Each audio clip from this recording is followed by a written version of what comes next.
Penanganan kasus kematian Brigadir Yosua masih menyita perhatian. Babak demi babak memunculkan fakta dan juga temuan. Langkah Polri mengamankan Verdi Sambo di Makobrimob diapresiasi. Namun muncul dorongan agar Sambo tidak sekedar disangkakan pelanggaran etik. Mungkinkah demikian? Bagaimana nasib Irjen Pol Verdi Sambo ke depan? Kita akan diskusikan pada malam hari ini bersama dengan dua narasumber yang sudah bergabung dari luar studio. Ada Komjen Pol Purnawirawan Ito Sumardi, mantan Kabareskrim Polri. Selamat malam Pak Ito. Selamat malam Mas Renat. Baik, ada Pak Sugeng Teguh Santoso, Ketua IPW. Pak Sugeng, selamat malam. Selamat malam Mas Renhat, selamat malam Pak Ito. Baik, kita masih menunggu nanti bergabung juga pakar hukum pidana Pak Abdul Fikar Hajar. Sementara saya bergabung dulu dengan Pak Ito dan juga Pak Sugeng. Saya mau langsung ke Pak Sugeng yang belakangan mulai menyampaikan ke media, kepada publik agar Irjen Pol Verdi Sambo tidak hanya disangkakan pelanggaran etik tapi juga bisa berujung ke pidana. Apakah ini semata-mata karena dugaan pelanggaran etik pada kasus menghilangkan barang bukti Pak Sugeng, atau ada dugaan yang lebih besar lagi yang kemudian menurut Anda Irjen Pol Verdi Sambo bisa atau sebaiknya kemudian dikenakan pidana? Pertama ya, terkait dugaan pelanggaran kode etik dulu ya. Kita akan menganalisis ini ya, menganalisis bahwa pelanggaran kode etik tersebut dalam bentuk obstruction of justice itu terkait perbuatan merusak tempat kejadian perkara dan termasuk menghilangkan barang bukti, diantaranya CCTV yang ada di rumah. Pelanggaran kode etik ini kan terkait dengan pada satu sisi soal unprofessional conduct, ya, ketidakahlian. Akan tetapi terkait dengan perbuatan merusak tempat kejadian perkara atau menghilangkan barang bukti, ini ada satu bentuk unsur kesengajaan untuk berbuat delik, ya. Karena ada aturan pidana yang mengatur untuk itu, yaitu pasal 221 dan pasal 233. Ini adalah satu pasal-pasal yang mengatur tentang obstruction of justice, menghalangi satu proses penegakan hukum. Menurut saya, sementara bisa diterapkan hal tersebut. Ya, hal tersebut apabila terdapat cukup bukti, Pak FS ini terlibat katakanlah dalam memberi perintah, ya, dalam memberi perintah, atau pada kedudukannya yang adalah seorang kadif propam yang wajib menegakkan aturan hukum di internal polisi. Ketika ada dugaan pelanggaran polisi, ya, maka dia harus tahu bahwa ada aturan-aturan hukum yang mengikatnya. Itu dulu ya. Kalau terkait dengan kasus matinya Brigpolier ya, itu kita kembalikan kepada tim sus ya. Tim sus yang sedang melakukan satu proses pemeriksaan dan pendalaman ya. Apakah pasal 340 maupun 338 dikaitkan dengan pasal 55 dan 56 ini bisa mengena pada Pak Verdi Sambo, dikembalikan kepada tim sus ya. Demikian. Oke, analisis Anda dari temuan-temuan terbaru, fakta-fakta yang terbaru, peristiwa-peristiwa terbaru, apakah ini bisa mengarah kepada Verdi Sambo? Perkembangan terakhir yang cukup membuat pergerakan cepat kasus ini kan adalah perubahan pengakuan dari Baradae yang disampaikan melalui kuasa hukumnya yang baru. Nah, dari sana menurut saya maupun dari Baradae bisa didalami keterangan-keterangan sebagai keterangan saksi yang adalah salah satu alat bukti, dan juga keterangan dari Brigadir R yang ditangkap, ya. Apakah ada peran di sana? Itu dikembalikan kepada tim sus tuh menurut saya ya. Karena ada pernyataan yang dilansir yang walaupun ini belum terkonfirmasi karena ini adalah hasil penyidikan tertutup, ada saksi yaitu Baradae melihat Pak FS memegang pistol ya. Memegang pistol. Ya, itu harus didalami itu. Demikian. Oke. Jadi soal perusakan TKP, menghilangkan barang bukti adalah satu hal, tapi di sisi yang lain kemudian hasil pemeriksaan dan juga pendalaman tim sus ini yang juga perlu kita tunggu. Pak Sugeng, apakah ini bisa mengarah juga terhadap Verdi Sambo dalam hal kematian dari Yosua ini atau tidak, itu yang juga kita tunggu. Saya ke Pak Ito Sumardi. Pak Ito, kita bedah dulu dari yang soal merusak TKP dan juga menghilangkan barang bukti. Apakah Anda melihat selain pelanggaran kode etik, ini perlu atau penting Polri mentersangkakan Verdi Sambo terutama dalam hal unsur pidana? Ya, baik. Kita pertama berangkat daripada sedemikian progresifnya perkembangan pengungkapan peristiwa Duren 3 ya saat ini. Publik dapat menilai keseriusan dan komitmen Pak Kapolri untuk bisa mengungkapkan peristiwa ini secara transparan, objektif, dan akuntabel. Ini dulu yang penting.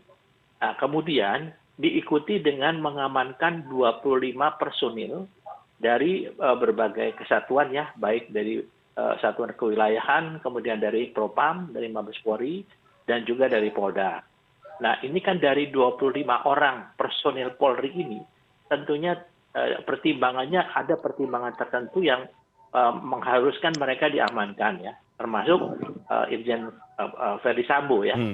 Kemudian dari 25 orang ini kemudian ditetapkanlah satu orang yang namanya tersangka Baradae.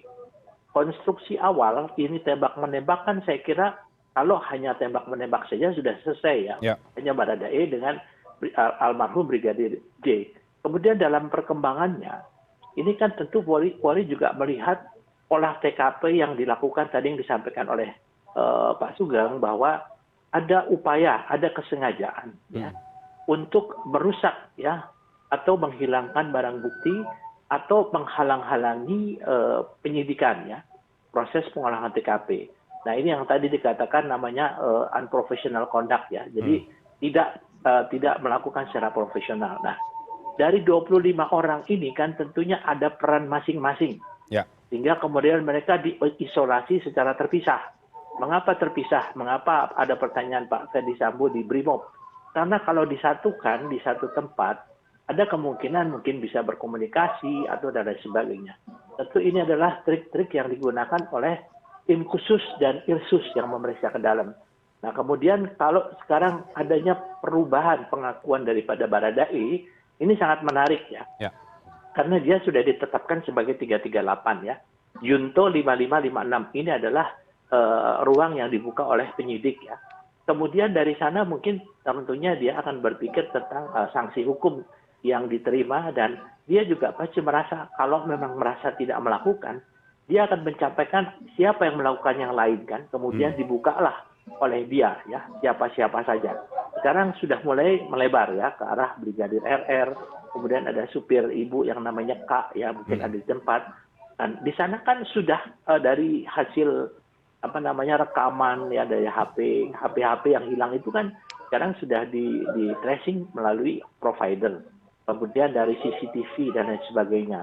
Di sini sudah bisa kira-kira disimpulkan bahwa mereka selain melanggar kode etik ya sesuai dengan Perkap nomor 4 tahun 2011, mereka juga bisa dikenakan minimal itu pasal 221 dan 223. 221 itu adalah dia menghilangkan menghalangi obstruction of justice. Tapi kalau 223 menghilangkan atau merusak barang bukti. Nah, dari sini saja kemudian akan mengerucut kepada siapa yang melakukan, siapa yang menyuruh. Ya, jadi peran masing-masing tadi pasti akan mengerucut. Tidak mungkin seorang bawahan melakukan sesuatu tanpa ada pengaruh atau intervensi dari atasan. Baik, Pak Ito, dari kacamata Anda, perubahan pengakuan dari Baradae, tersangka yang baru ini, kemudian peristiwa-peristiwa belakangan ini sudah mengerucut ke siapa sebenarnya? Ya, ini sangat mungkin kepada atasan ya. Kalau kita bicara masalah hierarki, tadi kan Pak Mahfud MD sudah menyampaikan ada psikohierarki. Sebenarnya ini mudah saja, kita urut saja bahwa seorang melakukan sesuatu kan itu, apalagi seorang bawahan ya, pasti atas dasar perintah. Dan perintah ini kan berjenjang, ada hierarkinya. Nah, sekarang yang tentunya kita nunggu ya, mungkin pada akhirnya itu siapa yang sebagai intelektual dadernya ya, dia di antara pasal 55 dan 56 kemudian akan dikenakan pasal utamanya ya, karena kan di sini sudah ditetapkan si Brigadir R R itu kan 340 ya, pembunuhan berencana. Tapi di situ ada lagi juntonya 55 dan 56. Tentunya dia bersama-sama dengan siapa? Apakah dia yang disuruh, yang menyuruh siapa? Kemudian dari sana yang menyuruh apakah ada atasan lain? Pasti ini akan pada akhirnya akan bermuara kepada seseorang yang mungkin pangkatnya paling tinggi yang dapat mempengaruhi proses penyidikan atau pengolahan TKP di tempat kejadiannya. Saya kira mungkin ini sudah kelihatan istilahnya muaranya kemana ya. Tapi tentunya kita kan tetap harus mengedepankan azas praduga tak bersalah ya. Demikian. Pak Sugeng, Anda sepakat ini sudah mulai terlihat muaranya kemana? Sudah mulai terlihat sekali ke siapa yang menyuruh atau berada di balik kematian dari Brigadir Yosua ini? Kalau saya sebagai orang hukum ya, tentunya saya juga bisa melihat konstruksi kasus yang baik. saat ini sedang. Pak Ito, maaf saya ke Pak Sugeng terlebih dahulu, Pak Ito. Oke, ya silakan Pak Sugeng. Melokalisir kejadian tanggal 8 ya. Apabila di sana hanya ada para ajudan dan Pak Ferdi Sambo, maka peristiwa pidana itu tidak bisa terlepas dari adanya berapa dimintakannya pertanggungjawaban kepada Pak Ferdi Sambo. Apalagi tadi Pak Ito katakan tidak mungkin seorang bawahan melakukan sesuatu tanpa ada arahan dari atasan, ya. Jadi ini memang mengerucut sebetulnya kepada beliau Pak Ferdi Sambo. Apalagi ada pengenaan pasal 340 gitu ya. Pasal 340 itu pasal pembunuhan berencana. Apabila penyidik telah menetapkan Brigadir R dengan pasal 340, saya berkeyakinan penyidik memiliki cukup alat bukti ya, fakta bahwa ada persiapan perencanaan ya. Persiapan perencanaan melakukan tindak pidana. Artinya kehendak melakukan tindak pidana dengan perbuatan dilakukannya itu ada tenggang waktu, ya, ada tenggang waktu. Nah di sini poinnya siapa yang merencanakan ini, ya? Apakah kepentingannya Brigadir Ricky harus membunuh siapa? Brigjen Y, ya? Kalau memang Brigjen, atau Brigadir Ricky dalam perbuatan ini hanya sebagai yang membantu, ya, yang membantu melakukan atau mendapat perintah, ya. Ini kalau yang mendapat perintah kan posisi high profile yang tertinggi di sana adalah Pak Ferdi Sambo. Dugaan saya seperti itu ya, kita hanya menganalisis dari luar. Ya, begitu. Betul, ya. Ini kan kita ya Pak Ito, Pak Sugeng, kita semua kemudian memang menganalisis ya, tentu tapi analisa ini tidak berdiri di ruang kosong karena ada beberapa peristiwa, pengakuan yang juga bisa bermuara kepada satu atau dua pihak begitu. Saya masih ke Pak Sugeng. Kalau Anda tadi katakan dan sesuai apa yang dikatakan Polri bahwa ini menghilangkan barang bukti dan juga merusak TKP Pak Ferdi Sambo ini sehingga perlu dibawa ke Makobrimob. Dari kacamata Anda, mengapa kemudian motif apa yang kemudian bisa membawa seorang Ferdi Sambo menghilangkan barang bukti dan juga merusak TKP? Pak Ferdi Sambo kan sebetulnya menghilangkan barang bukti dan merusak TKP satu indikasi, ya, satu indikasi untuk menghilangkan jejak tindak pidana, ya. Indikasi untuk menghilangkan jejak tindak pidana. Tindak pidana yang mana? Tindak pidana terkait matinya Brigjen Y, ya. Kepentingan siapa yang tertinggi yang di sana harus dilindungi dengan menghilangkan jejak tindak pidana. Kalau hanya Brigpol, Brigadir, Barada, tidak ada kepentingan yang sangat mendesak. Bahkan Pak Ferdi Sambo bisa berinisiatif kalau memang beliau tidak terlibat akan melakukan pemeriksaan, ya, dengan tidak pandang bulu. Ini satu poin bahkan untuk beliau. Jadi ada kepentingan yang besar yang dilindungi untuk menghilangkan jejak tindak pidana dengan merusak dan menghilangkan barang bukti. Dan ada yang di sana adalah Pak Ferdi Sambo yang tertinggi posisinya ya. Jadi keberadaan beliau katakanlah ada di sana, kepentingan beliau yang dilindungi itu kepentingan beliau. Seperti itu sih analisisnya kita ya, yang di luar. Tapi kan proses pembuktian ini sekarang sudah ditambah ini dengan pengakuan Baradae yang merubah keterangan. Pengakuan Baradae ini adalah alat bukti saksi nomor 1 dalam urutan KUHP ya pasal 184. Oke, Pak Ito, seberapa kuat perubahan kesaksian keterangan dari Baradae yang kemudian mengatakan bahwa Irjen Verdi Sambo ada di lokasi, tidak ada baku tembak, seberapa kuat itu sebagai satu alat bukti yang tadi dikatakan oleh Pak Sugeng? Baik, mungkin menarik apa yang statement disampaikan Bapak Menko Polhukam hari ini ya. Karena beliau kan Ketua Kompolnas, pasti beliau menerima laporan secara detail dari dalam. Beliau mengatakan, skenario sekarang terbalik. Nah, itu adalah pointernya kalau ada skenario, maka ada sesuatu perbuatan yang memang diskenariokan. Kebetulan dari 25 personil yang diamankan itu sebagian besar berasal dari Propam. Ya. Jadi otomatis kalau kita menganalisis bahwa di tempat kejadian itu yang paling banyak adalah anggota Propam, sedangkan yang terlibat itu yang diduga terlibat adalah pimpinan tertingginya, otomatis kan secara logika ya saya kira apa yang disampaikan sinyalemen Bapak Menko Polhukam ada sinyalemen ada skenario yang sekarang berubah, saya kira itu ya menarik ya untuk bisa menjadi analisa kita ya bahwa memang apa yang terjadi selama itu diskenariokan, tapi gara-gara ya tanda kutip salah satu anggota Propam yaitu Baradae itu menyampaikan keterangan yang merubah dari keterangan tembak-menembak, tidak ada tembak-menembak, kemudian ada keterangan lain.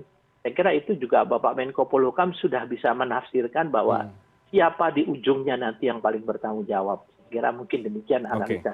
Baik, nah siapa di ujungnya ini yang tadi sudah banyak kita bahas sebetulnya sudah terbaca ya bagi Anda yang menyaksikan juga dan juga bagi kita yang berdiskusi Pak Ito dan juga Pak Sugeng. Tapi sekali lagi ini masih sebatas analisis dari apa yang kita cermati bersama karena ujungnya nanti tentu ada di tim sus yang dibentuk oleh Polri. Tapi menarik untuk kita tadi mendalami motif yang disampaikan analisisnya Pak Sugeng soal menghilangkan jejak tindak pidana kematian Brigadir Yosua dengan merusak barang bukti.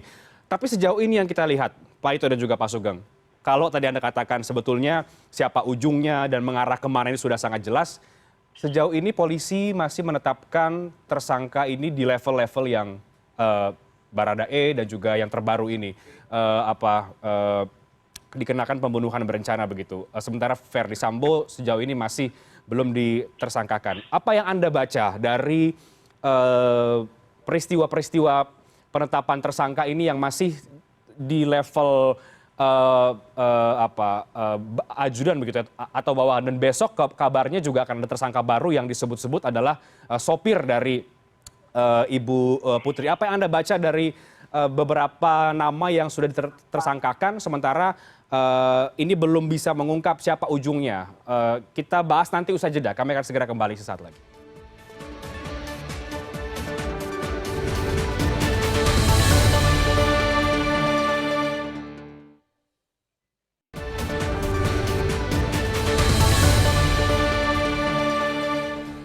Baik, kita masuk ke segmen terakhir, masih bersama dengan Pak Ito Sumardi, Pak Sugeng dan juga Pak Abdul Fikar Hajar.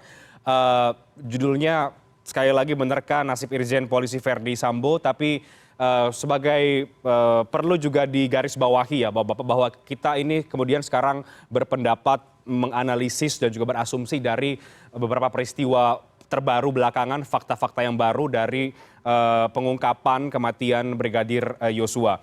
Dari diskusi kita sejak awal, tampaknya ini mengerucut terhadap Pak Verdi Sambo. Tapi sekali lagi kita tidak bisa mendahului hukum begitu ya. Kita masih membuktikan itu perlu nanti dari pihak tim sus dari kepolisian. Saya ke Pak Ito. Anda yakin Pak Ito Polri akan berani mentersangkakan sosok utama, tokoh utama yang tadi sudah banyak kita bahas dan ini mengerucut terhadap satu nama yakni Pak Verdi Sambo? Kalau keyakinan saya didasarkan pertama adalah kepada perintah Presiden.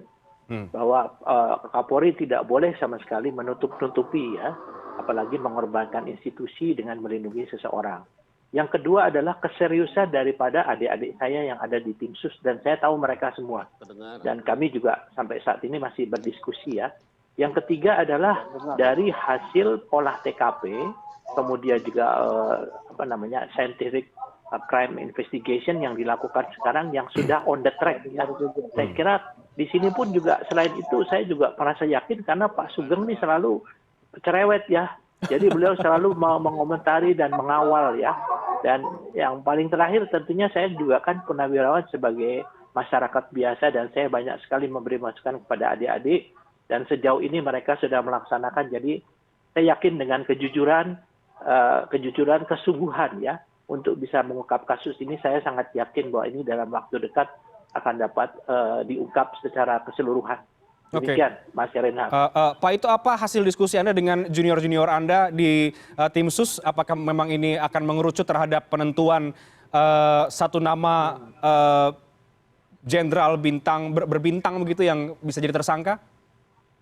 Saya lebih banyak bicara masalah teknis ya, masalah teknis, kemudian saran kepada mereka, kemudian juga mereka juga tentunya diskusinya masalah itu. Tetapi kalau masalah materi tentunya mereka, kepada saya pun juga mereka tentunya tidak disampaikan. Karena itu merupakan kewenangan mereka. Tapi apa yang dilakukan selama ini, saya sudah melihat mereka betul-betul transparan, ya jujur, kemudian mereka serius ya. Saya kira mudah-mudahan ini bisa mengungkap dengan secepat-cepatnya kasus ini. Dan keyakinan kita saya kira semua sama lah. Terima kasih. Oke. Keyakinan apa ini kira-kira Pak Ito? Keyakinan yang sama ini apa yang perlu ditegaskan? Jadi dalam satu kalimat singkat menjawab judul kita pada malam hari ini, menerka nasib Irjen Pol Verdi Sambo, terkaan Anda? Tadi kan sudah disampaikan bahwa kita tidak bisa menjustifikasi seseorang ya tanpa menunggu proses peradilan. Tapi paling tidak intelektual dadernya ini akan segera ditemukan. Entah siapa, ya mudah-mudahan kita semua nanti bisa melihat dalam waktu dekat lah pengumumannya. Demikian ya. Oke, Pak Sugeng, kalau begitu saya coba tanya ke Pak Sugeng. Anda yakin bahwa Polri bisa mengungkap intelektual dadernya tadi, bahasanya Pak Ito? Entah siapa itu? Bisa ya, menurut saya. Penyidik sudah punya saksi. Saksi ini yang telah menyampaikan tegas ya bahwa Pak Verdi Sambo ada di lokasi. Penyidik juga memiliki visum et repertum dari otopsi ya. Penyidik juga punya rekaman CCTV dari tetangga tentang keberadaan Verdi Sambo ya. Kemudian menurut saya mungkin proyektilnya ya, proyektil yang ada yang dalam tubuh itu. Jadi dari rangkaian alat bukti ini dan juga komunikasi telepon yang telah dilakukan forensik digital, saya yakin penyidik tim sus akan bisa menjerat intelektual dadernya. Dan satu-satunya yang berada di lokasi sebagai intelektual dader dengan pangkat tertinggi itu Pak Verdi Sambo. Dugaan saya ya akan bisa ditetapkan sebagai tersangka. Oke. Dan itu menurut Anda membutuhkan waktu berapa lama dari rentetan peristiwa demi peristiwa yang selalu dipantau oleh masyarakat kalau kemudian dugaan Anda Pak Verdi Sambo bisa menjadi tersangka? Tidak akan lebih dari 30 hari ya. Tidak akan lebih dari 30 hari. Mungkin seminggu ke depan sudah. Ya. Oke. Sekali lagi membuat Anda begitu yakin adalah karena fakta-fakta terbaru ini atau ada hal yang lain, Pak Sugeng? Iya, fakta terbaru, pengakuan saksi itu yang akan membantu tentang posisi para pihak dan peran para pihak. Peran para pihak itu akan dijelaskan oleh saksi, ya. Itu yang penting. Jadi seperti itu. Tapi dalam rentetan kurang lebih hampir mungkin 1 bulan ini ya, selalu ada perubahan keterangan, perubahan saksi yang akhirnya membuat juga mungkin sebagian publik. Perubahan signifikan kan mulai tanggal 5 ya. Perubahan signifikan itu mulai tanggal 5. Jadi ini sebetulnya baru berapa hari ya. walaupun alat bukti sudah dikumpulkan cukup hampir ya 3 minggu ya setelah tim sus bekerja, perubahan signifikan itu baru 3 hari. Oke. Ini akan ada satu pengkonstruksian menurut saya ya, peran dari intelektual dadernya. Oke, oke. Dan kalau kemudian besok Polri menetapkan satu tersangka baru, ya ini adalah mungkin adalah sopir, itu yang masih yang kita dengar. Menurut Anda ini bagaimana? Itu akan membantu kembali pengungkapan, karena sopir misalnya tetapkan tersangka, dia akan diperiksa juga dalam posisi sebagai saksi, ya. Ya, sebagai saksi dia harus menyampaikan keterangan yang benar. Kalau sebagai tersangka dia boleh ingkar. Dia pasti akan diperiksa sebagai saksi dulu dan akan diminta keterangannya dengan mengkonfirmasi keterangan dari 3 orang yang sudah ditangkap. Ya, ini akan saling dicocokkan keterangan satu dengan lain. Kan ada teknik-teknik pemeriksaan itu, interview, ya, kemudian konfrontasi, kemudian juga ada rekonstruksi, ya, kemudian ada juga interogasi. Itu keahlian penyidik lah, Pak Ito tahu itu, ya. Oke. Tambahan dari Pak Ito mungkin, Pak, ada tambahan, Pak, tanggapan? Ya, kalau tanggapan saya mungkin proses ini kan masih berjalan. Karena untuk otopsi kedua saja, ekshumasi itu kan memerlukan waktu masih sekitar 2 atau 3 minggu ya. Tetapi paling tidak, itu pun tidak menjadikan bahwa penetapan tersangka itu harus menunggu hasil akhir ya. Karena ada bukti-bukti yang sudah mengarah, kemudian nanti bisa juga seseorang itu mengaku mungkin ya dan lain sebagainya. Saya kira ya kita juga menunggu dengan tetap mengedepankan ini kalau Pak Fikar itu tentunya azas praduga tak bersalah. Karena bagaimanapun di sini kita tidak sebagai pengadilan, tetapi kita menganalisa dan kemungkinan bisa terjadi, tapi bisa juga salah juga. Oke, baik. Demikian. Itu penting untuk kita tegaskan sekali lagi, Bapak, bahwa kita tidak tetap mengedepankan asas praduga tidak bersalah karena kita sekarang di sini masih menganalisis dari apa yang kemudian terjadi saja. Pak Fikar, kemungkinan kita bicara artinya kemungkinan ancaman pidana apa yang mungkin dikenakan atau tepat menurut Anda dalam rentetan peristiwa kematian Brigadir Yosua ini, kalau kemudian ada tersangka yang baru, tidak hanya sopir saja misalnya, tapi juga bisa aktor utamanya? Ya, tindak pidananya adalah pembunuhan jelas, karena ada orang yang ditembak gitu.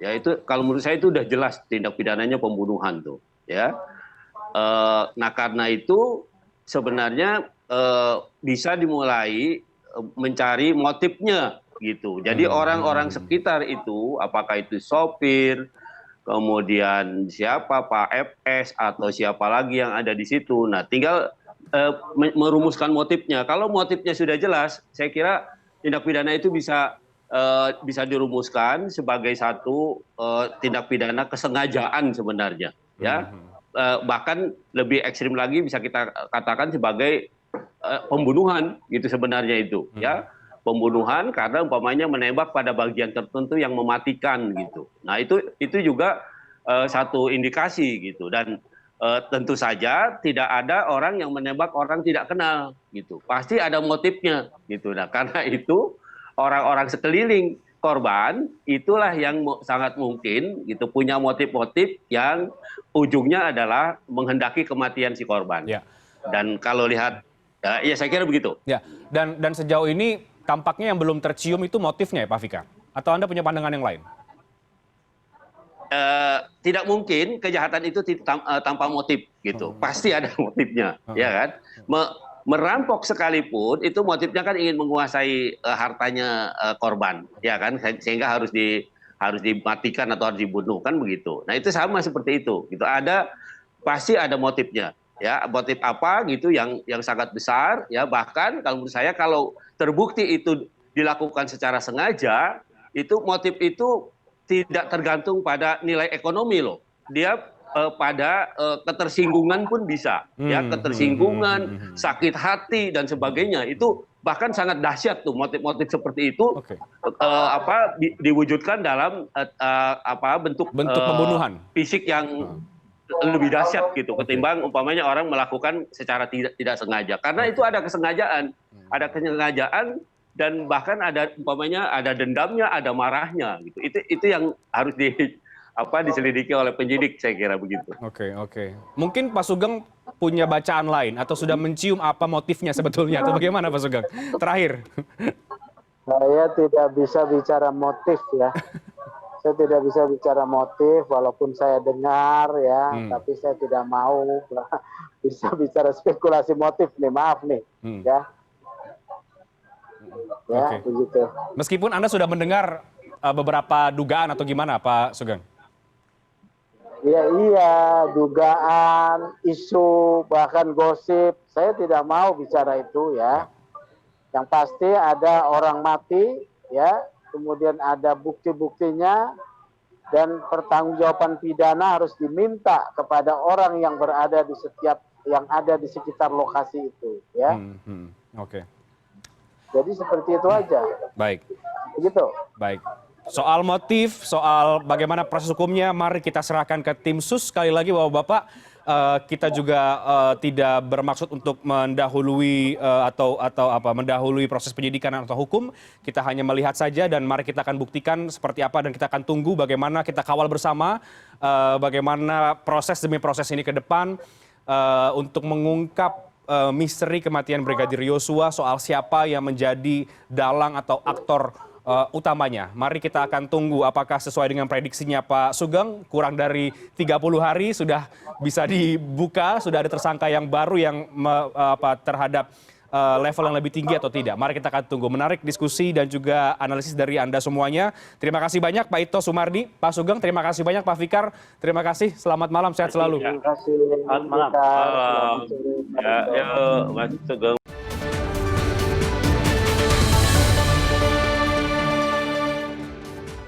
Baik, kita masih membahas soal menerka nasib Irjen Polisi Verdi Sambo. Menarik tadi beberapa bacaan analisis yang disampaikan oleh Pak Ito dan juga Pak Sugeng.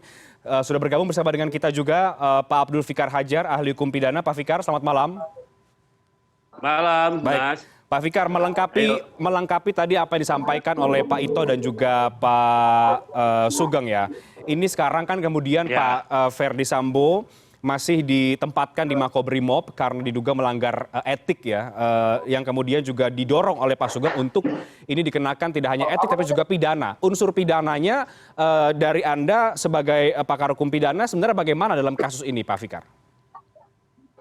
Iya, saya kira Pak Verdi Sambo itu dalam kedudukannya sebagai aparatur negara, gitu ya.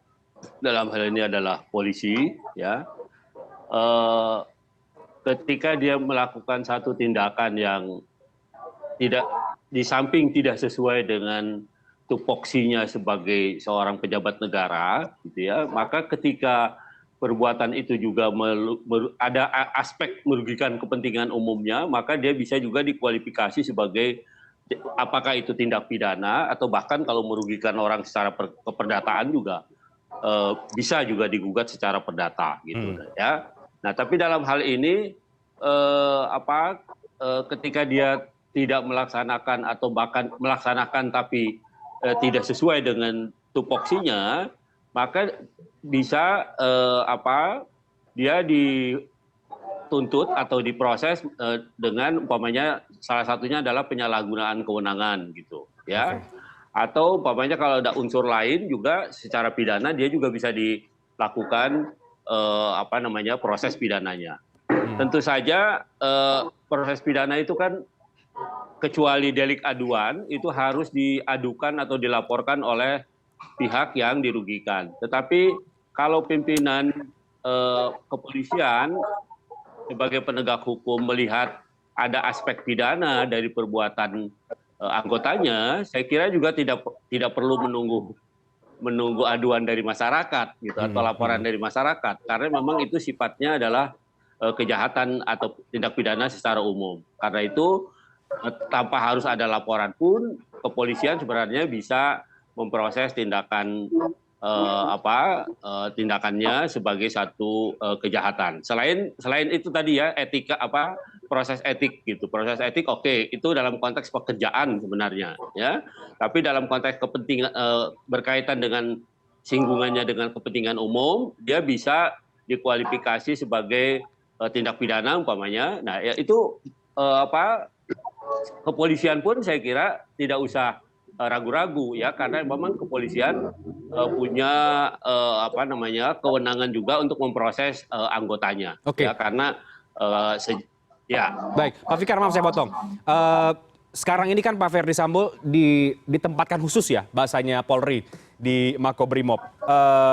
Anda melihat penempatan ini selain soal tepat atau tidak tepat ya, ini bagian dari proses apa? PemeriksaanKah atau memang sudah bisa kita melihat mengerucut pada perbuatan pidana?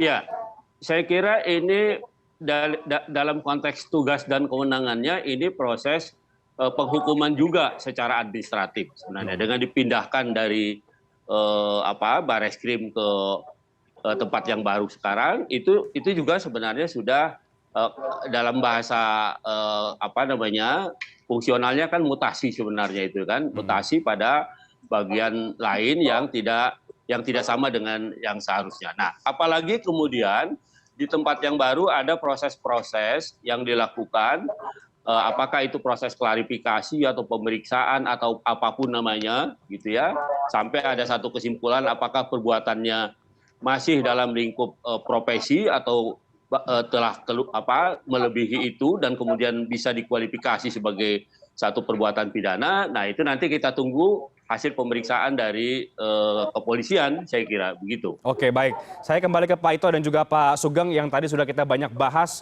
Ini muaranya sudah mulai terlihat ke pangkat tertinggi begitu ya, yang ada di dalam TKP. Dan juga ini berdasarkan dari perubahan keterangan atau kesaksian dari Baradae. Jadi tidak kita menyimpulkan sendiri begitu ya Pak Ito dan juga Pak Sugeng. Tapi yang sejauh ini kita lihat yang ditersangkakan masih pada level di jajaran yang bawah. Bahkan kabarnya besok pun yang ditersangkakan adalah supir dari Ibu Putri. Bagaimana Anda melihatnya Pak Sugeng? Ini harusnya ditanya ke Pak Ito ya. Tapi saya karena juga praktek hukum ya, saya melihat ini strategi penyidik ya. Strategi penyidik menyentuh dulu pada orang-orang yang memiliki jabatan di bawah ya, yang kemudian bisa dikorek keterangannya, yang kemudian memang ada fakta nyata perbuatannya ya. Nah, dari keterangan mereka diposisikan sebagai saksi, kalau sudah ada 3 orang ini yang ditahan ini ya, akan didapat keterangan-keterangan saksi yang bila dihubungkan satu sama lain, katakanlah merujuk kepada permintaan pertanggungjawaban Pak Ferdy Sambo, maka Pak Ferdy Sambo setelah keterangan saksi dikaitkan dengan alat bukti ya, termasuk visum et repertum, termasuk uji balistik, termasuk rekonstruksi ya, yang dibuat dan menyimpulkan diduga adanya peran atau perbuatan Pak Ferdy Sambo, sudah tinggal dijangkau Pak Ferdy Sambo dengan standar minimal 2 alat bukti bisa ditetapkan sebagai tersangka ya. Jadi begitu, kalau didapat cukup bukti yang saya mau sampaikan di sini. Ini strategi saja. Ya, jadi biasanya juga di dalam strategi penyidikan tersangka itu diperiksa belakangan setelah alat bukti terkumpul ya, seperti itu yang saya tahu. Ya, kita konfirmasi pendapat ya dengan Pak Ito Sumardi yang punya pengalaman soal ini. Ini benar Anda sepakat Pak Ito bahwa ini adalah strategi penyidik dengan mentersangkakan yang ada di level bawah terlebih dahulu? Baik, kalau kita melihat pasal yang disangkakan Junto 55 dan 56, ini yang dikatakan Pak Sugeng adalah strateginya bottom up ya, dari bawah dulu naik ke atas. Nah, di sini memang diperlukan prinsip kehati-hatian dan kecermatan. Mengapa?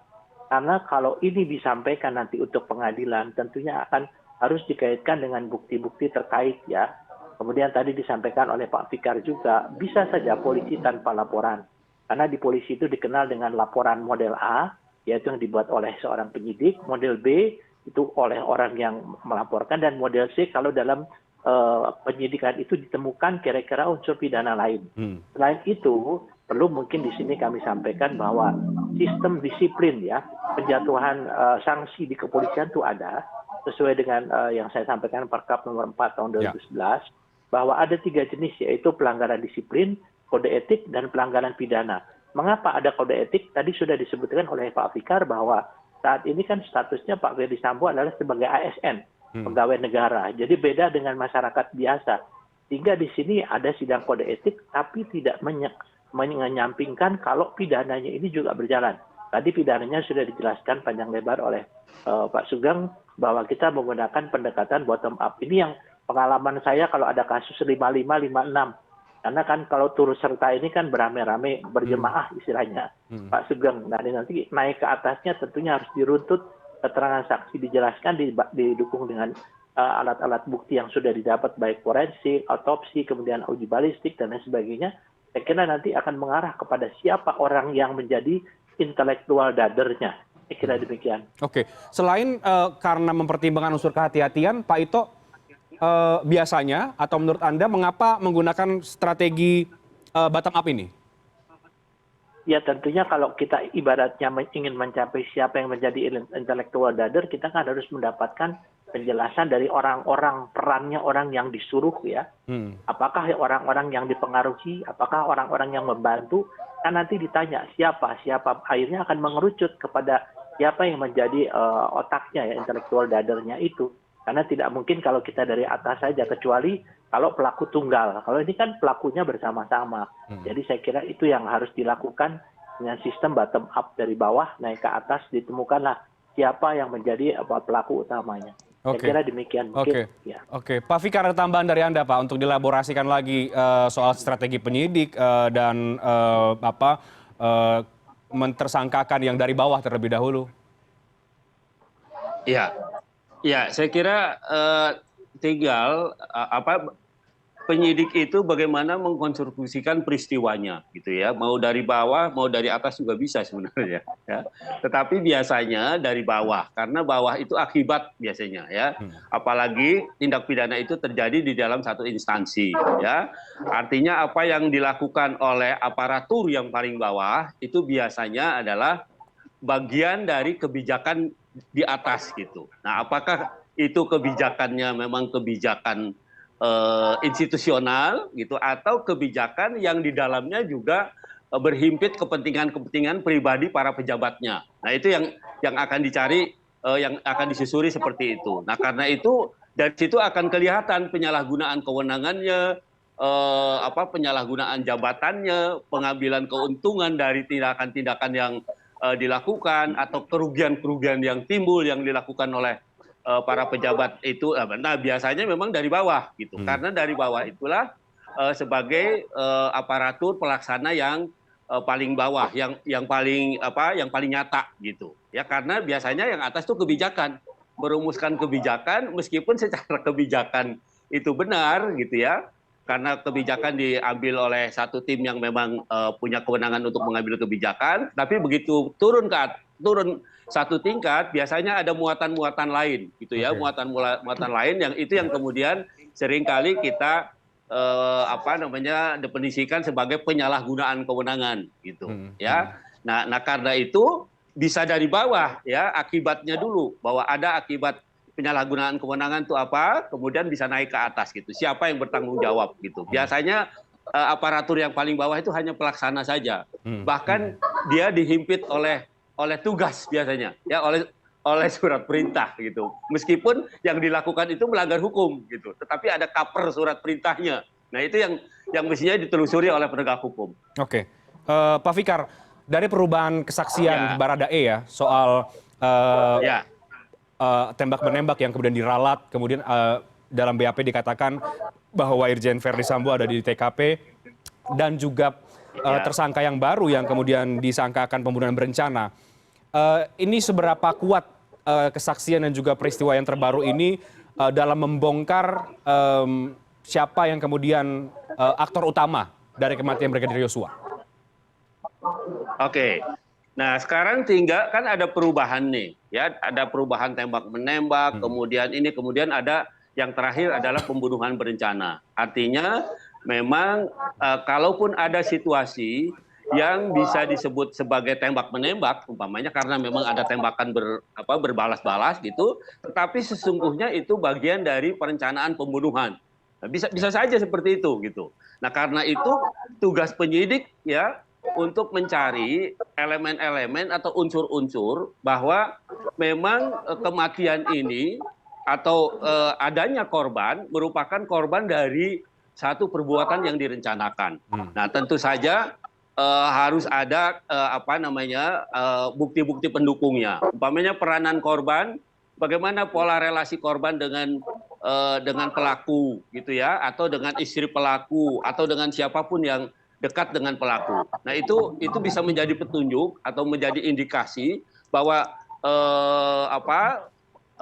kematian ini pembunuhan atau insiden gitu. Ya, itu akan menjadi petunjuk itu gitu ya. Apalagi dimintai keterangan tentu saja peranan ahli menjadi penting ya. Peranan ahli menjadi penting. Di samping itu tadi ya, yang alat-alat bukti, keterangan-keterangan saksi yang menunjukkan ada pola relasi yang memang sesungguhnya itu konflik gitu. Sesungguhnya itu bukan sesuatu yang lahir karena kebetulan gitu atau spontanitas gitu, tetapi sudah didasari oleh satu peristiwa sebelumnya sehingga yang terjadi adalah hasil dari perencanaan. Okay. Karena itu kemudian oleh hukum bisa disebut umpamanya ini pembunuhan berencana gitu. Karena memang ada ya indikasi-indikasinya seperti itu. Oke, Pak Ito, dari peristiwa-peristiwa yang terbaru ini, perubahan kesaksian, penahanan atau pemindahan Irjen Verdi Sambo ke Makobrimob, Anda optimis, Anda yakin bahwa Polri bisa mengungkap pelaku utama ini tidak hanya sekedar pada level bawah saja, tapi pada orang yang pangkatnya paling tinggi, yang tadi juga banyak sudah kita bahas. Anda yakin akan ke sana Polri ujungnya? Tapi dijawab nanti, Pak Ito, kita break dulu, kami akan segera kembali.